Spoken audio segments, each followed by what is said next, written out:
প্রচারের আরও খবর জানাতে যাচ্ছি ফরিদপুরে। সেখান থেকে যুক্ত হচ্ছেন প্রতিনিধি ইহসান রানা। রানা, ভোটের মাঝে প্রচারণা কেমন দেখছেন, বিস্তারিত জানাবেন?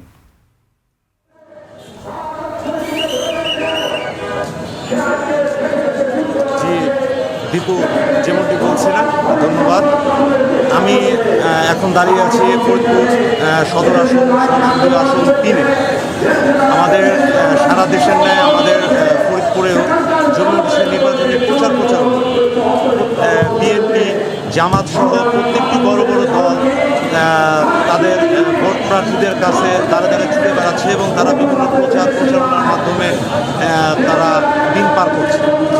আমাদের ফরিদপুরে প্রায় 6 লক্ষ ভোটারের বসবাস।